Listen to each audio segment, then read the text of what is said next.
everyone. Welcome back to my drawing class. I'm actually thrilled to see you again. And you might think you're seeing double because there's two of me. Well, this is my mum. She's staying with me a moment, so she wanted to say hello. Wave, mother. Hello. Wave. I know. Bless her. She's having a lovely time in Hastings with the sunshine and everyone, all my friends chatting to her, so she's very excited.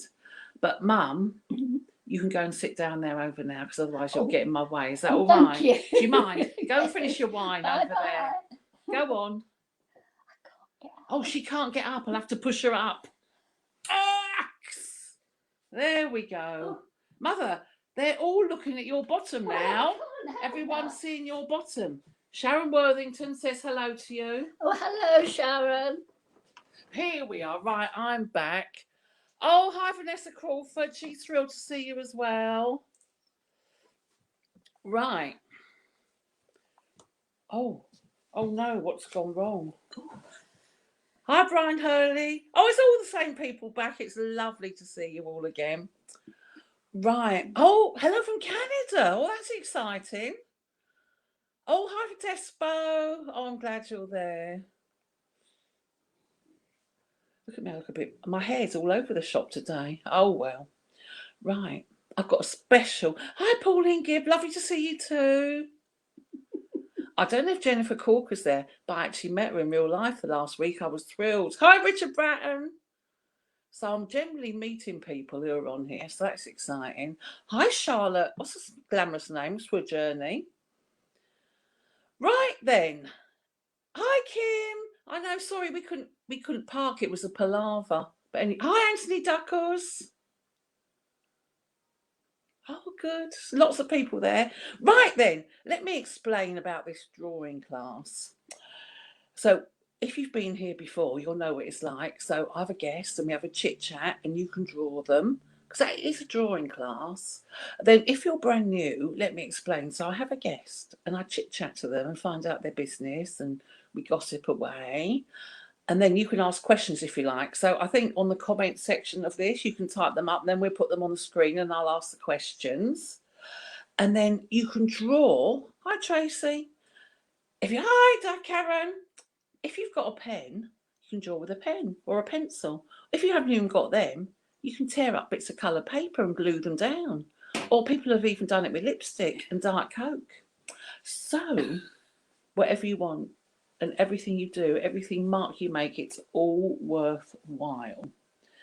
So, at the end, if you could send your pictures to Isolation Station Hastings, we'll put some up at the end, but then I know some people takes a while to send them up. So in a couple of hours or maybe tomorrow, we'll have a little gallery on Facebook and maybe on Instagram as well. Oh, and I've got my new Facebook page specially for this. It's called Online Drawing and Chit Chat with Sue Tilley. I'll get the proper details. But if you join that, that'd be marvellous because then I won't have to flood my own Facebook page with it all. I'll be too busy bragging. I don't know what about. Going to the shops, going to the sea. That's about it. So anyway, the model today might be a bit fidgety. So if you like, you can take a screenshot. So a lot of people have got a couple of devices.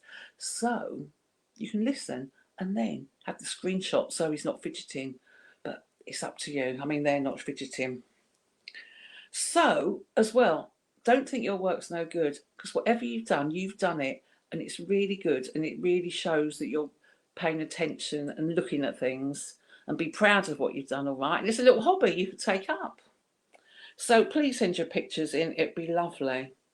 So let me introduce my guest for today. He is, well, they are, Britain's, or maybe the world's only green-faced autistic drag queen. Sadly though today, he hasn't got a green face, but he's got a lovely face. So it'd still be nice for you to draw.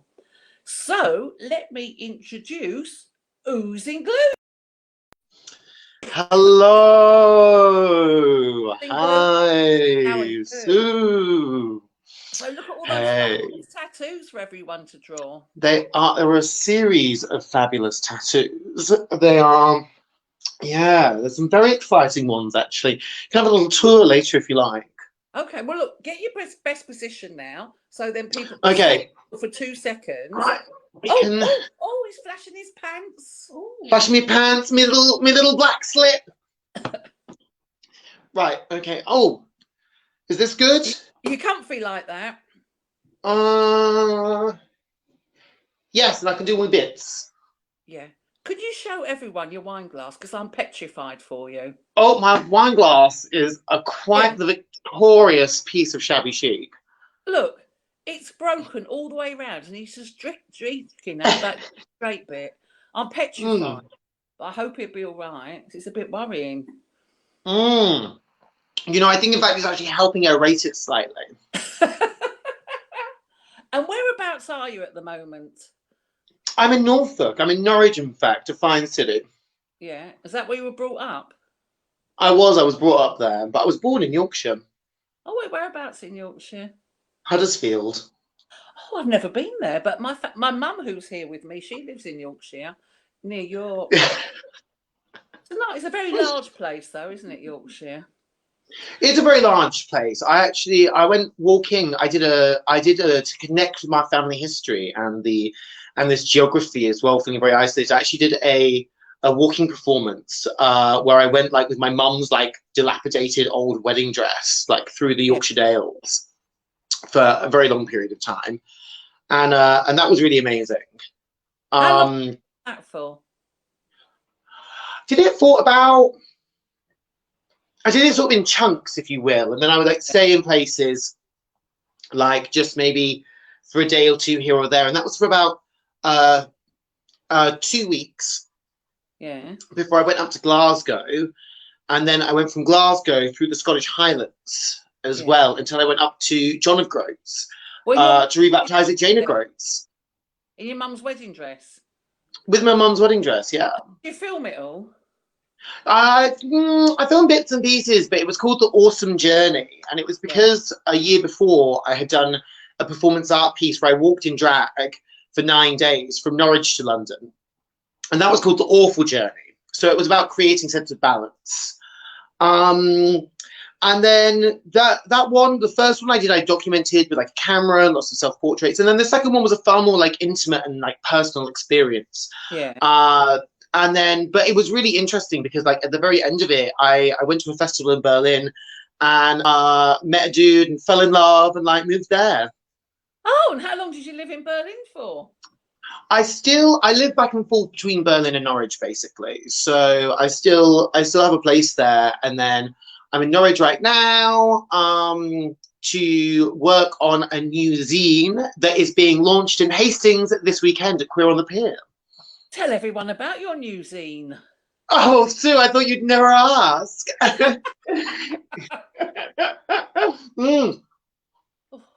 Well, back in, I believe it was 2014, me and my friend Angel Rose wrote a zine called Serious Fun. The famous Hastings resident. The famous Hastings resident, almost lifelong Hastings resident. Yeah. Like, when not growing up in America. And then, so we wrote Serious Fun, and it was this really exciting zine that you got on a VHS cassette, and it was about why nothing is as much fun as having fun. And when I was touring my second show, Glooptopia, to Hastings, we earlier on this year, just before coronavirus shut down all live performance, we were hanging out, and then basically it was really fun. We still realized we really cared about this work and things, and so we decided to release a sequel to it as well. And it's sort of been our writing project over the summer, which has been really nice. So I came to the launch of your other one at Hoi Polloi in London. Oh yes, that was it. That was like a little newspapery version as well that they helped us make. Hoi Polloi's just shutting down, isn't it? The Ace Hotel's going, and Hoi Polloi. No! Oh my gosh. Okay, well. Tragic. But anyway. I was just in East London. I was just in London. I should have gone there for a coffee. I know, too late now. Sad, isn't it? Maybe if I'd have brought that coffee, they wouldn't have gone out of business. Maybe, yeah. You're £2.50 or £3, whatever it would be. I have a lot, but I have a very too powerful £2.50. But speaking of 2.50, so we're going to be selling these zines. We've got to pay £2.50 for each one to recycle the VHS cassette that comes with it because no one can recycle them. So you've got to go to a very specialised service. But yeah, we're going to be releasing, and then this. And that's part of the cost, but it's a project that we're doing with Home Live Art Hastings, and we're having the launch where we're going to be selling these zines at Queer on the Pier this Saturday between 2 and 6.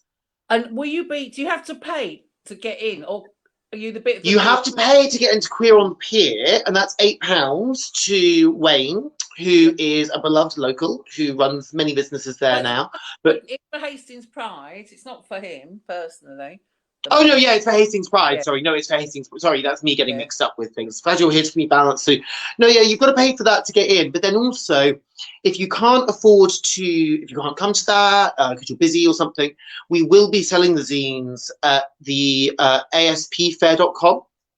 That's like the artist sales pitch or something, like artist sales project. It's like a big online zine fair where artists can sell their publications. And where's that then? Or just online? That's online. Yeah, but it's the aspfair.com.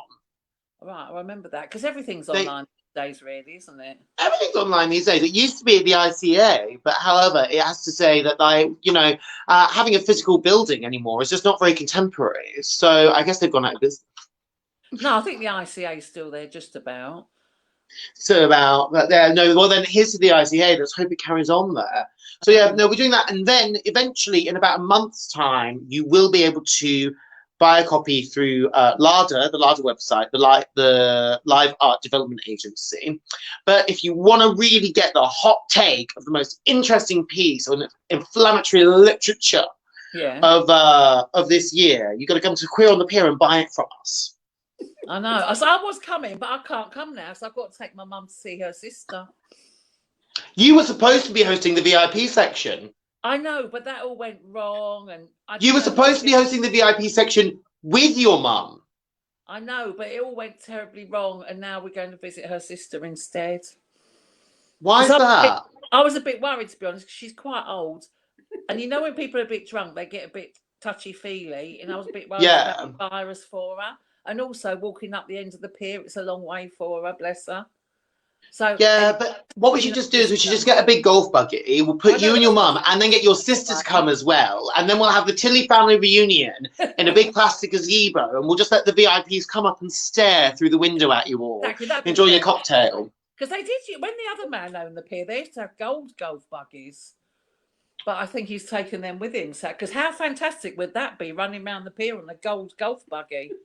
I would absolutely, definitely want to be sat out the top of it with a huge dress that covered one entirely, apart from a small screen that the person could stare through, and they could just drive me around the entire time. What's that item you're holding now? What's on the this top of the bottle? Oh, it's an amazing attraction. It's a wine aerator. Yeah. So I'll show you what it does. If you do it like this, and it spins your wine for you as it comes out. Yeah. And it basically makes a bottle of cheap plonk far more acceptable to a delicate and refined palate like mine. Oh, that's very nice. And is that the cork thing from the bottle as a ring on your finger? Oh, yeah, this is from another bottle that I had around. Oh, very nice. Just that from a little leftover.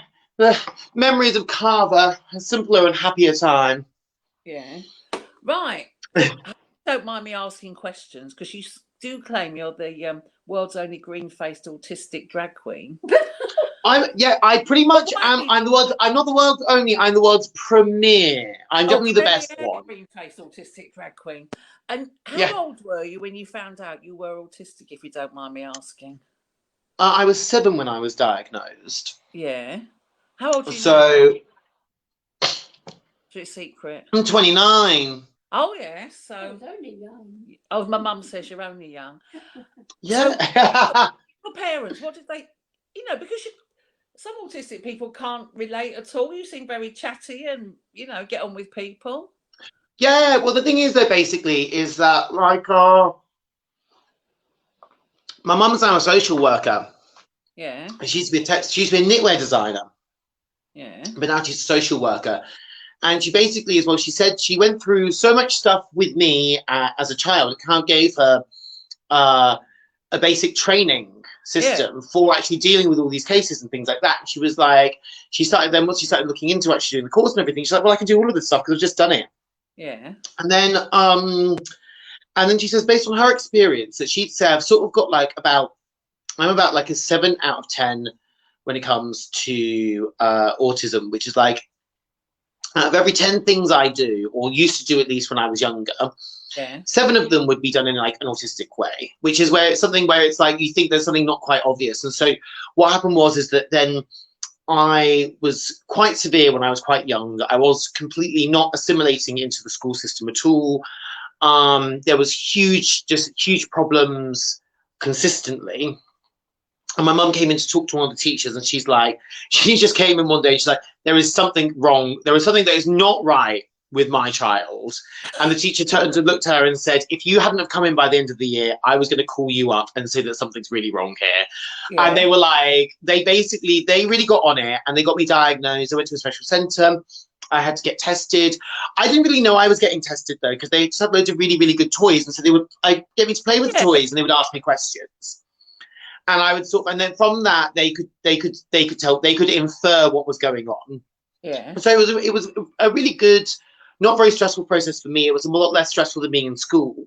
And then from that, at primary school, still very young, they got me like a personal assistant who would come around with me and help me, kind of thing. Yeah. So when I was having problems and when there would be difficult things, there would be someone there each time to sort of explain things through and sort of take understand my perspective, but also take the other person's perspective and make that something relatable and something that could work within that. And that basically, I think that, so for example, I think this is a really great way to treat autism, whereas like in America, in certain states, autistic children get diagnosed and they have to take certain forms of medication that make them behave at school, but then it really destroys the quality of their life at home. Yeah. So they go from being very bright, active people at home, but then very stressed out at school, to being very just like conforming at school, but they come home and just stare at the wall. And then if the parents don't stop giving them the medication, they get on child abuse charges, which is just because they don't want to change the situation. So, but then what will happen, right, is that basically, so that's someone's got like severe autism who got support when they were younger, but it's entirely possible for someone to only be a 2 on that scale of 1 to 10 of autism. They never get the diagnosis in the first place. No one ever really spots that there's something different going on with them. They just see a few things they do as seen as being a bit funny or a bit strange. And then later in life, they end up having a very big problem. Yeah. In some form or another, kind of thing. So it's a very peculiar thing, is mental health. So it's like, even though you're more severe, but it gets caught earlier, you have an easier time than someone who's less severe, who didn't get the treatment in the first place and the support, and then they're the ones who become really peculiar and really, really odd. And I think we've all met someone like that at some point. But, you know, I think you do marvellously. But it sounds like you had some marvellous people caring about you and looking after you. And, I mean, did kids at school bully you or anything? Oh, yeah, horrendously. Like, that's another story. But, yeah, but I had a single mum. My mum was single at the time. And she sort of, like, after I got diagnosed, she got married to my stepdad, who she was with for about 10 years. And then, but my mum really cared for, really cared for me, and my brother as well. And she was like really heroic, and that's really good, because like our biological father was a complete nightmare, who completely fucked her over. But basically, he has undiagnosed Asperger's. Yeah. And that's because, you can tell this because all his behaviors are very indicative of someone who's autistic. So he was a very adulterous individual who led a complete double life. Yeah.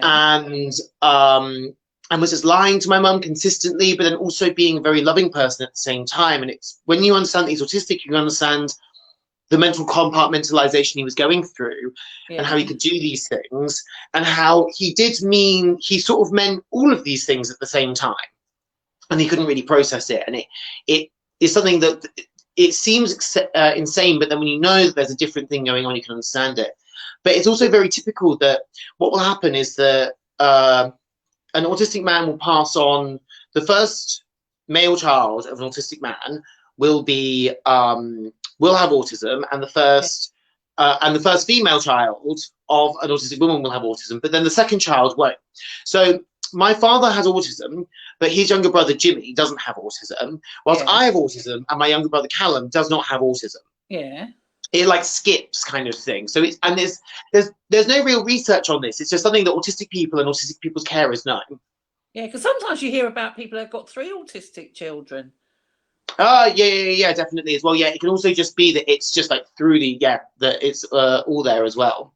Yeah, I mean, it's treatment. You say in America they give people drugs, but here, do you go to any therapy or counselling to help you?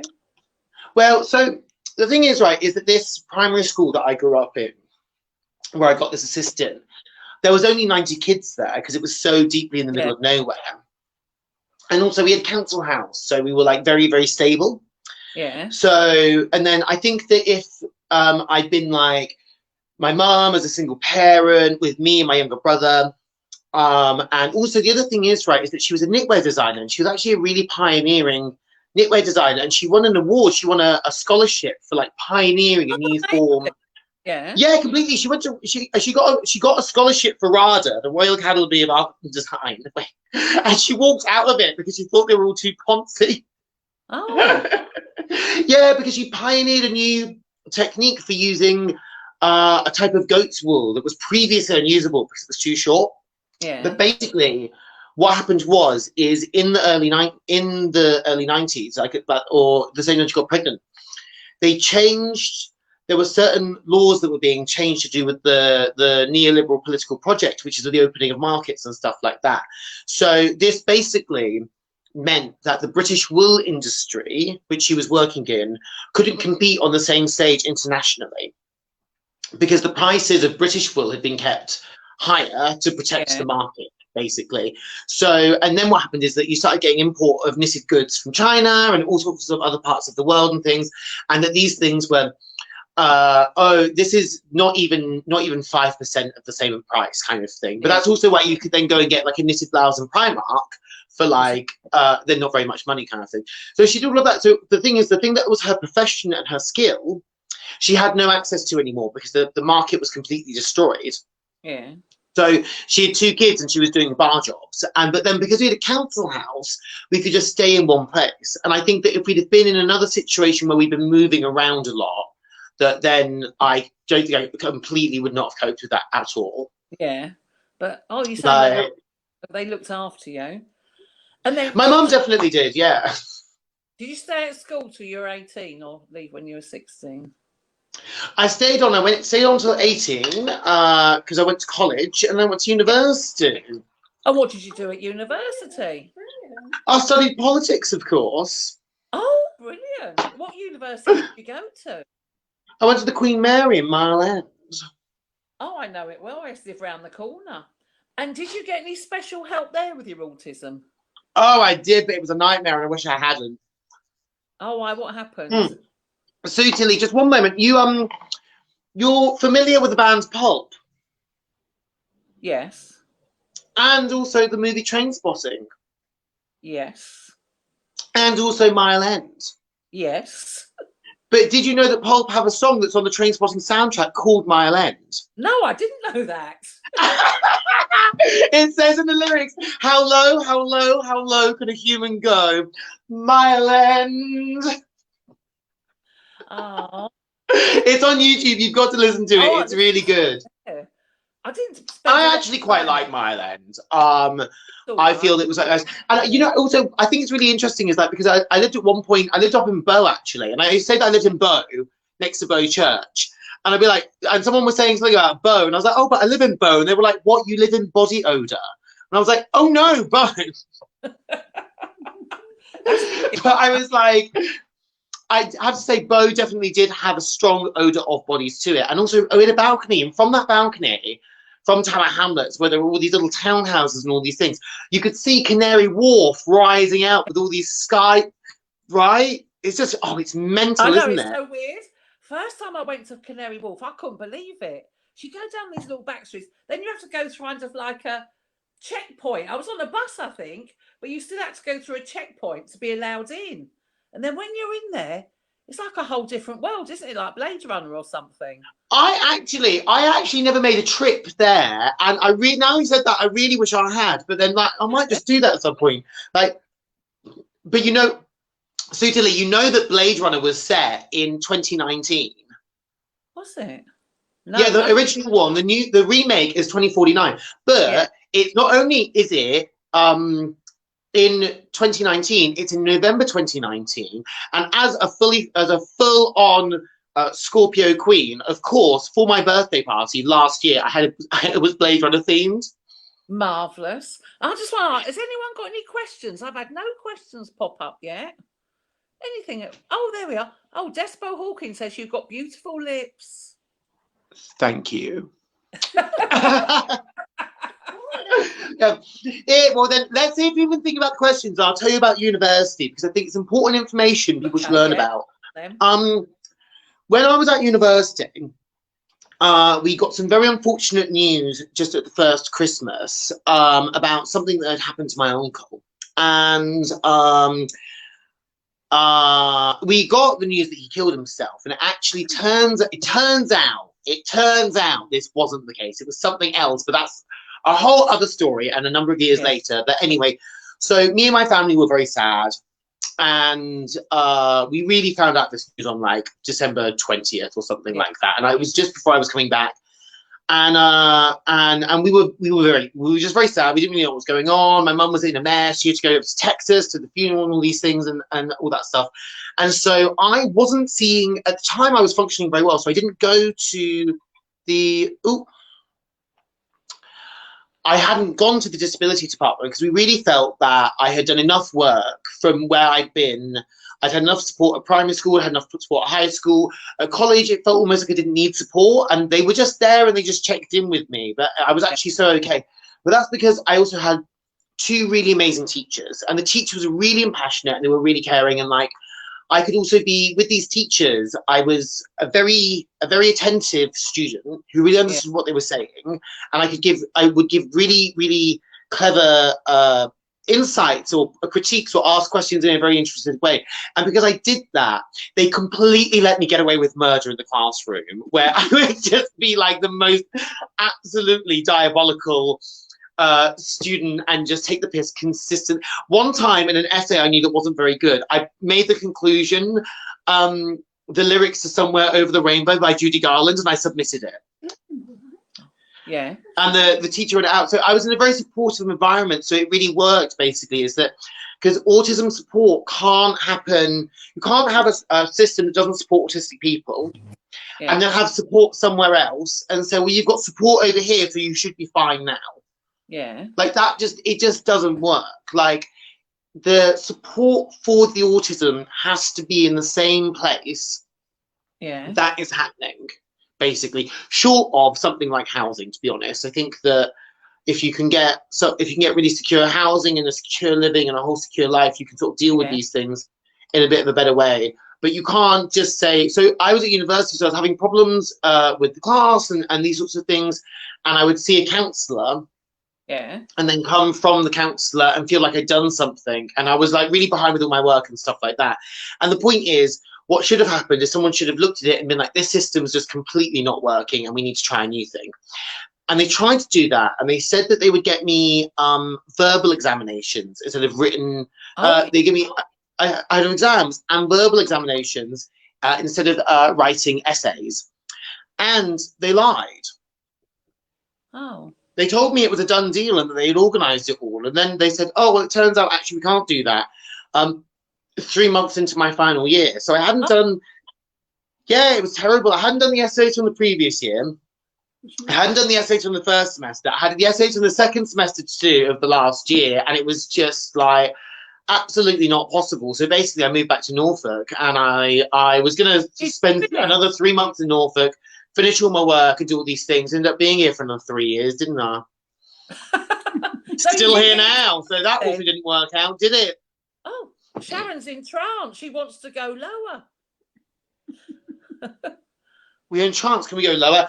Oh, baby, I'm at the bottom of the barrel, but if you like, I can try and dig a hole inside it. Someone wants to see your tongue. Oh, I have a very Your interesting tongue. tongue. Why? Oh, you split it. Oh, I can't see. I'm going. Yeah, I You fell did it over. yourself? No, you fell over and did it, or you did it yourself? Yeah, I fell over. How? Well, I was, of course, no, I went and saw the most peculiar person I've ever met in my entire life. Yeah. In fact, I was there. I mentioned to this person, I mentioned to someone that I wanted it done. I only told about 5 people, and they said, "Oh, I've got an ex who's like a pioneer. They're like super. They're like a pioneer of this. They're like a total icon in the bodyboard industry." Her name was Jan, and I can't remember the surname. But then, like, basically, and I turned up with this, and I met this tattooist, this body modifier, and also he was there with their ex partner. And honestly, I have never felt so normal in the last like 5 years at least. Like, I How was really were they? stunned. Well, sorry. How weird were they? They were but like, okay, so like I have like spent some time, okay, being a part of, I know, a mixed bag of fruit and nut, but these weren't even like fruit and nut. This was like this was like the fruit plantation. Okay, this was like the processing plant for like the processing plant of like the processing plant of somewhere like tropical, like Brazil, Sao Paulo, something like that. They had mangoes, they had bananas, they had industrial sized crates of papayas. They were that fucking fruity. Yeah. Like, what was this person's name? I might know them. Oh my god, Jan Brennick, I think. So I met them, and then this person's gonna cut my tongue in half. My friend goes to this person, like they say, "Hey, how are you?" And they go, "Oh, I'm great, thanks. How are you?" And then this person's gonna cut my tongue in half. Says, "Oh, I'm fine. I've just not slept in 2 days." That's a bit worrying when they're going to cut your tongue. It was a bit. I watched their hands like a hawk. I was just like, if those things are shaking, I'm walking out of this situation. Did they but they didn't. On either side, or what did they do? They did. Yeah. They take it, they inject it. And that's the illegal bit. Like, you're not supposed to. Like, someone got persecuted recently for this in the UK because you don't. It's not illegal to cut your tongue in half. Yeah. Or to perform this, but it's necessary for it to use anesthetic kind of thing. So obviously I can we were filming some sections of it, and we couldn't film this bit because obviously, like, this is just hearsay. Like, this could just be in a legal sense. And but yeah, so this person before basically is like, it's because on this basis, like, a doctor should be administering these things, but it's just fine. And then they cut it in half, and then they clamp it apart, and then they stitches it up, and then you have to sit around for 1 week with all these stitches in your tongue. Yeah. Oh, you can't talk. Have you heard of Trojan? My friend Trojan, who was friends with Lee Bowery. Yes, I have. Yeah. Cut his ear himself. Just with a knife. Oh, God. It was horrible. Is that your mum, oofing and wailing in the background? Look, so she's come over to have a look because she was sitting on the other side of the room, but she wants to look at you. Go on. Look. Luckily, she's got very poor eyesight. Yes, I can't see. Oh. No, don't. You know what? Being the particular person I am at the particular point in time, I've got quite skilled at taking intimate photographs of myself. So if you like, I could send your mum a little close-up of my tongue later on this. Now, how did you get into performance art? Because the second to last time I saw you, Oozing Gloop, it was my birthday party, and you'd come as a green-faced, and people thought you were a fairy because people were very drunk, I must say. And they go, "Who's that? Is it a fairy in the garden?" And I think you saved someone who fell over as well. Who was Yes, I did actually. I was completely twatted off. I saw it as well. It was really good. And then you came back to my house. It was about 5 in.the.morning, and started wrapping yourself in gaffer tape. Oh. Now, trying to find a backing track from Joan Armour Trading. Are you a big fan of Joan Armour Trading? No, it was supposed to be Tracy Chapman, but we were so drunk we kept getting it wrong. My fault. I get them muddled up. Tracy Chapman. I never heard of Yeah. it. So when did you start your performance art? So what happened was actually is it actually is very intimately connected with my experiences at university. Yeah. So the thing is, I love costumes. I completely love costume. I love making costume. I love these things. I like, obviously, the late, great, wonderful, complete icon, Lee Barry, like getting like the book looks when I was like 17 or 18. Yeah. Oh my God, that was it. I had a friend who was a massive goth in Norwich when we were growing up, and she loved Marilyn Manson. And she went, I found this movie in which Marilyn Manson plays a drag queen, and it was Party Monster. And so we rented Party Monster from Blockbuster, and then we watched it, and then we just started. We were just like, "What on earth is this?" Went through it. We found we found Lee Barry. We found looks. We found some people like Lee Barry was obviously just the complete, most utter like, just savant, and I'm not of like costume that was just so phenomenal and obviously so intimately connected with London. And then we actually went to the Bazaar Ball. At like in Elephant and Castle, and Johnny Woo was hosting, and then from that I sort of found more this kind of, you know, these like costuming traditions. So I went to, and I love making costumes, so I came to London. I was studying politics because I just felt I couldn't make it in art at the time going down. I should do something a bit more vocational and practical, so I chose politics. Fucking pillock. But nevertheless, so that was great. And so I came to London though, because I was like, I want to wear costumes. I want to go out in costumes. I want to do this, I want to do that. I love costumes. Costumes are fantastic. Did that. And then people were always like, I had such great costumes. People were like, do you perform? And I was like, no, I just like wearing things. Like, I wasn't really so interested. And people were like, but you should perform. And I was like, but I'm just like, I mean, I just do this now anyway. And I was like, oh, but then there was an under 25 youth engagement course at the Roundhouse run by showwoman Marissa Karneski, who is just a wonder.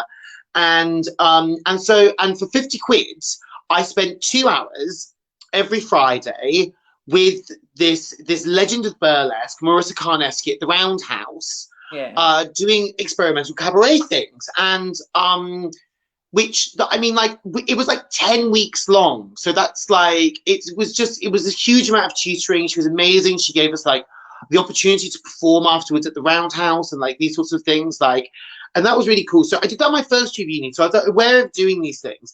And then basically I moved back, but I never really did. I would be at clubs and I would like do the door quite often. I would work more on the door than as a performance artist. Yeah, I was like that in clubs, working on the door. So I can't really do I haven't got my act. To be honest, I kind of love working on the door. I mean, it's just like you're 6 hours in the snow with nothing for the bouncers, and you're just like here, and you're giving it all that.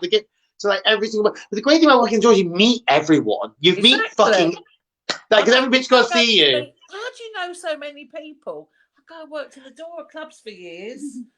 Yeah, and I was really lucky because I was put on the door of East Block at SOS by Jim Warboy, who was a completely amazing, phenomenal person, like a total club legend, like does so many things. And like people would like try and sneak in on the guest list, and I would try and sneak in on the guest list. And then Jim would just be like, look, there's all these people, they're happy to spend all this money on drugs, all this money on drinks. They want the best DJs in the world, they want fabulous drag queens, they want all of this, and they want to turn up and they don't want to pay for the door thing when you've organized all of it. And he was just like, fuck him.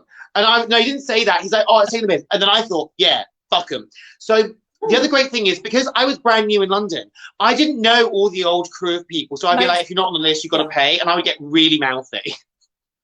That works well if you don't know people, because, you know, people think they're a little bit special, don't they?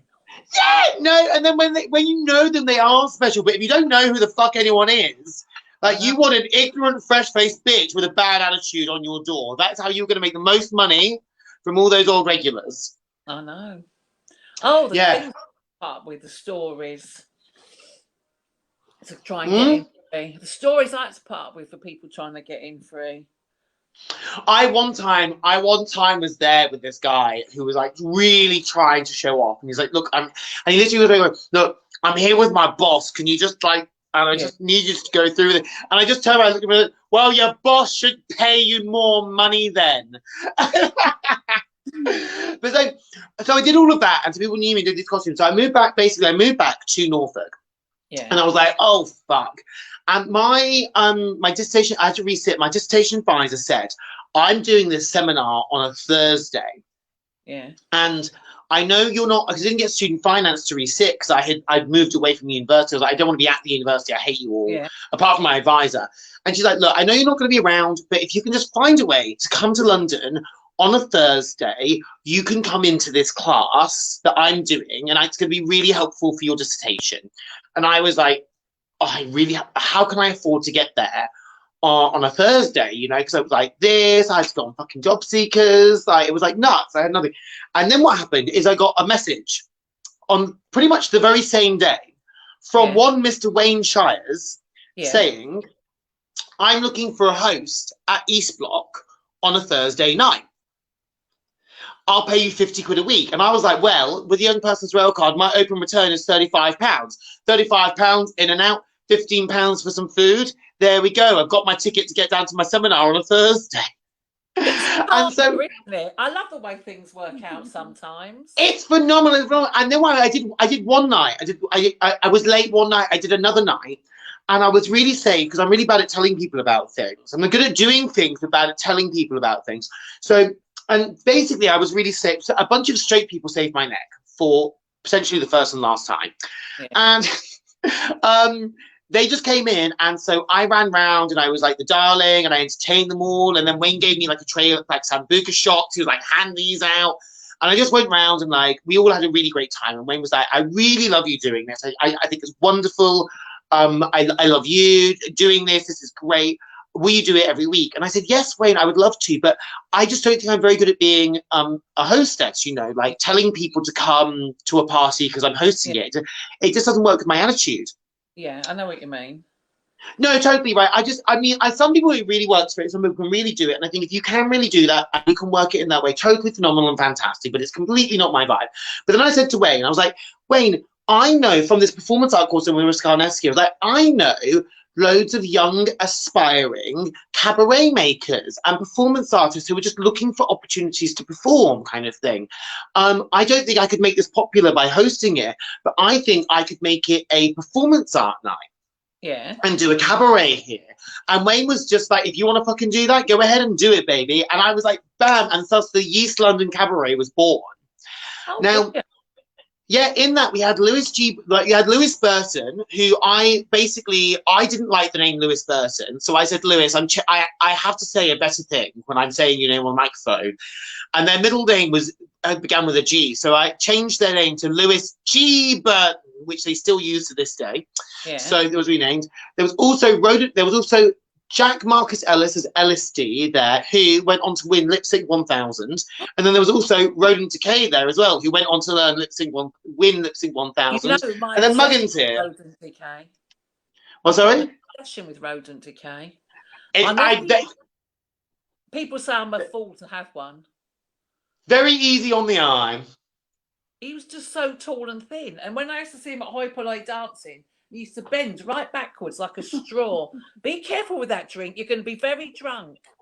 I don't want you cutting yourself. So I don't even get going until I got one bottle of wine in me. Oh, that's all right. Oh, Debbie Darling says you look like a fawn. And I drink like one too. I like to be in the back of now. No, Rodent is utterly gorgeous. Yeah, Rodent is a completely gorgeous person. There was this night, and it was an amazing night, and it was complete chaos, and we all learned so much about performance and like things like that and things. And I'll tell you, Miss Katie Bard of Home Live Art in Hastings, who's behind the scenes right now. Yeah, who's running the show now. We put this up in the back. Katie at the time was more or less a talent scout for LADA with Aaron Wright, who now runs Fierce Festival, the live art development agency. And they used to come down because we would meet Queen Mary. So I got Queen Mary performance students, and LADA and Queen Mary know each other because of the really excellent performance department they've got. So they would come down, and they were like, we were just doing this midnight cabaret. We would do a new, there was three of us, 3 of us. There was 4 of us, I think. We would rotate basically. Like it would always be me and then like the 2 others and and a guest or something like that. And we do 1 week we do general stuff, and every other week we do a new show with a set of themes, and that would be a chance for us to make new things. And then what we could do is then on the other week we do whatever we wanted. So we were just churning out numbers all the time. It was like this it was the only place you could go and dance to in East London until 4 a.m. in the morning at the time, because the place has been gentrified. And so you kind of lost all of these things. And I really wanted to do this because I was like, I live in East London and I want a place to go and dance on a Thursday night. It was all about Friday, Saturday and Sunday. Problem is, or Friday and Saturday. Problem is that people just were going so intense and had to work so much then to pay the goddamn rents. They didn't have so much space for a Thursday, but we still had fun. But yeah, we were doing that. And then basically a part of the art piece of the whole thing was about this space though, you know, having this space there. Yeah. Anyway, Katie and Aaron Wright turned up and they really got this. They like really got this. They got that the whole experience was a performance, that there were performances, but the whole experience itself was a performance, and it was about putting all these things together and stuff. And so they started booking us for live art events, more or less. And so we started doing these things. Then basically I sort of was fanning around and I started getting into performance art and things, went down the line. Then basically Katie Bard said to me in 2017, also of December, look, you've got to stop fanning about, get down and do some really serious stuff. We're going to apply for Arts Council funding for you, okay? And I was like, sure. I just took it at that point. And they gave me a commission for February 2018 to make a Gloop show. And then I got Arts Council funding and I spent a year making that show. And then the rest is history. Well, sorry? How much funding did you get? Oh, we got £15,000 from the Arts Council, the small project grant. Yeah. For the small section. Then we've got another £3,000 for disability. Oh, every cloud's got a silver lining. It does. And it's also very interesting. Well, before that as well, I wasn't really used to, I've worked so many situations, like there's no way for people in nightlife to accommodate disability because, you know, it's nightlife. Like there's not enough, it's just because they can't, or at least they can't accommodate it financially or with space. People can be very understanding of each other. Yeah. And it can be a very understanding space. But they can't financially do it because basically everyone's a busted skin drag queen living out of a Sainsbury's bag with no clean underwear left and an almost broken laptop.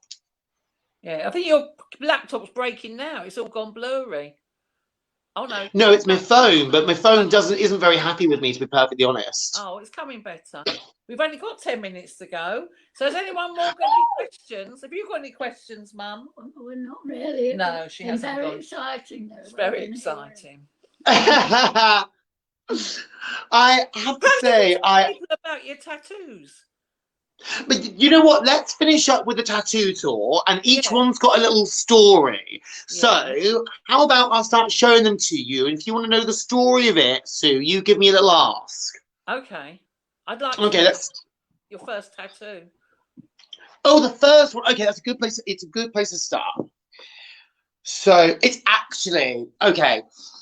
Oh, you know, yes, this is the first tattoo here. It's this peacock. Oh, yeah. And I chose this. Yeah, and I chose this one because I like the shape of my arm here, and I wanted something that a shape that would go with that as well. You know, to like emphasize what was there. Yeah. And then I had this on when I was 17, and I was going in to that shop all the time. I was lying about like how I was resitting college and all these things. So I was still at college, but I was over it. I think the person knew I was lying and they just didn't care. Anyway. And then what happened is the reason, so I got involved in tattoos quite early. I really like them. I love body mods. I think it's really exciting. And I just love it. But then what happened is later on, there was a tattooist who needed somewhere to stay before they went back to Berlin. And I said, you can stay at mine, because we've been flirting with each other and it never went anywhere. But they ended up staying at my house. And they're like, I'm going to start tattooing. I need to practice on someone. I was like, you can practice on me. And so I have a lot of these things, but then it all ended up falling apart a little bit. So I did another tattoo myself on my arm with my eyes closed that matches that first one, and it was this one here. Yeah, it looks just like you. It's very well. Oh, Yeah, it's the same space, and it's a bit hard to see it. yeah, I can see some dots. Oh, wait. I can see So it was just dots. Yeah, and it was about just this idea that you get involved in something that leaves a permanent impact on you. Yeah. And it creates a permanent shape within you that you Yeah. have no idea of what you're getting involved in at the time. Yeah. Sorry, and I do believe someone. Despo wants So to know what the face is on your tummy. It's not a face, it's a changing lady. All right. So this, yeah, it's like a changing coyote spirit or fox spirit or something. Yeah. Done, and it's I think it's a Chinese design. Yeah. By the Hong Kong tattoo, living in London, but from Hong Kong, performance artist Leslie Chan. Yeah. And that came about because my friend who was tattooing at the time was working at Shangri-La in East London. Yeah. And what happened is there was a big star tattooist there called Liam Sparks, who basically was keeping the shop afloat. And he ended up buying the shop off her and calling it Old Habits. So that's what's there now. But anyway, for his birthday was in December, so it was the same time as Christmas, basically. Yeah. So the owner threw a party as a sort of like, it's your birthday, it's our Christmas party. Also, you know, like a big party, like, thank you, you brought loads of money into the shop and all these things. And just to do it. And then basically, she was going to get a stripper to give him a little sexy number. Yeah. As you know, a little make it special. But the thing is, though, is that there's a few rules about tattooists. Now, these aren't true facts. These aren't facts, but they are true. Or it's not true, but they are facts. Yeah. Number one, all tattooists are assholes. All of them. Really? Like, yeah, I know, but I mean, look, I'll tell you firsthand, an asshole can be a very enjoyable thing. Yeah, I've met some very good ones. Yeah, there's some great assholes out there in the world. Okay, yeah, but like, but let me tell you, all tattooists are assholes. Also, two, straight tattooists. Oh no, tattooists often have like fans or groupies. Three, straight male tattooists often have very, very, very jealous girlfriends because tattooists have a lot of attention and a lot of people on them. So Liam, working, was single. There was Claire, who was lesbian, then Jose, my friend, who was queer, and then there was like 4 other tattooists who all had girlfriends. And then basically my friend said to the owner, look, if you get a stripper for Liam, all these girlfriends are going to be there and they're going to be mad as hell. Yeah. Because of this, and they're going to get really angry. And so, because also he was a nasty ass queer cunt as well, he liked to play tricks on straight people. He was like, Leslie, you should get a drag queen to do it. You should get Oozing Gloop to do it. Yeah. So I turned up and I did the most grotesque routine to Hey Big Spender by Shirley Bassey you've ever seen in your life. That involved me pulling a parasol outside of a gigantic fake penis and exploding confetti everywhere. And I had to hide in a wardrobe for like 45 minutes downstairs for the right moment. Anyway, Leslie wanted to pay me for this, but I was just a bit like, look, it's trash. Why don't you just give me a tattoo instead? Like, I did a drag performance for you, you do a tattoo for me. It's like, it's more, even. Yeah. I thought this bitch was going to give me a tattoo this big. Yeah. I walked in and she had this design, from what I picked out, she had this design put on down. And it was the most painful thing I've ever experienced in my entire life. I was thinking it hurt. It looked like it Don't even. It didn't just hurt. Every single part hurt in a different way. It was like a piano of pain. I like that expression. A piano of pain. And she went through every octave, let me tell you that. Oof. Oh, no. Be careful with that glass. I'm worried sick. I'm still very good. What are these ones here at the side? These lines. Oh, these lines. I did these ones myself. Oh, your friend Hammer's on here. Yep, they're here.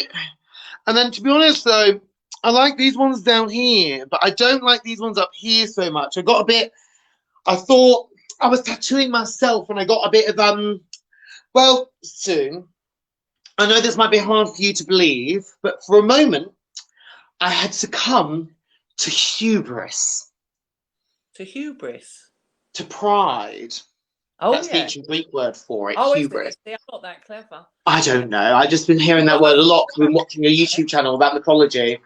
Anyway, so the thing is, though, is that I thought I could do a really good job.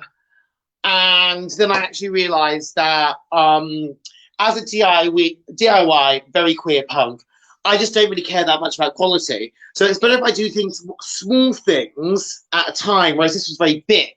But so I decided to just leave it there, and in the future, I'll get someone else to do a better tattoo over the top. Yeah. Nice. That's good. Now, this is a really good one here. Wait 2 seconds. Yeah. Do you know the photographer Louis Banks? Yes. Well, Louis Banks was supposed to get a tattoo from my friend Jose, and he was doing it at a really, really, really good price. Yeah. But basically, Louis Banks was cancelled on the day. Or the day before. I don't really remember. Yeah. But this is my friend who I didn't normally pay them for tattoos, but then I didn't normally get tattoos from them. Like, it would be more when they had something exciting they wanted to do or something. And I saw this tattoo and I thought it was such a good price and such a good bargain. I was like, oh my God, I will pay for this tattoo. And then my friend was just like, oh, just pay for my flight online or something like that, which I had to do anyway. And then I got this. So I ended up. What, sorry? Where is it? It's just here on my thigh. All right. And where is it? Oh, that. Wait. Oh, wait. Let me try and stand up and show you instead. Look, it's divine. Marvelous. Oh, she's looking very evil there, isn't she? Yeah, it's a scene from which I can't understand this. Oh, there we go. Oh, there's it's from the scene in Pink Flamingos where she gets the pig's head. Right. Do you want to know? I've got a real corker of a tattoo story. It's possibly my best one. Okay. I'm just still worried about that glass. Which glass? Don't worry. It's also the only one I've got in Arabic, which is. Let's see. Right, there. Can you see this Arabic writing just here? Yeah, what does that say? Where is it? Yeah. Well, therein. Right, so, wait, maybe if I can just hitch this up there. That's it, yeah. There we go. Right, so, I've been in Paris, and I'd met a performance project. And there was another performance artist there who was one of the world's most fascinating individuals, I believe, who is an incredibly prominent queer Islamic performance artist who's making work within the Arab world, within the Western world, within various worlds, and there's basically not that many of them. And he was turning himself into a religious object by having the 72 names of God from the Kabbalah tattooed on him and the 99 names of Allah as well. And he hated getting tattooing, so the project was going very slowly. But he could write like Arabic calligraphy. And so as I had divine just there, I was like, ooh, why don't I get the name for Allah who is most divine and tattoo that beneath a picture of divine? That would be funny. Like, and then also as well, like, I met this person who was doing this project about these names of God, and I suppose that, I too am one of Allah's creations, be that as it may. Perhaps it's also Jehovah's creation, perhaps Christ's, who knows, who cares? We can all have a little bit of respect and reverence and a moment of appreciation for ways different to our own. You're breaking up? That's okay. I haven't moved though, so it's just the internet. Anyway, he was writing out the Arabic calligraphy for it, and he was going through it, and he went, oh no, I've made a spelling mistake. And then he started doing it all right, and I looked through it later, and I was like, that one looks the best. Did the transfer, tried washing transfer off, it wouldn't wash off. It didn't wash off for 3 days. And I was like, this tattoo design has been there for 3 days. I am convinced this is a sign from Allah that I must tattoo this design. I took a picture. I did the tattoo. Yeah.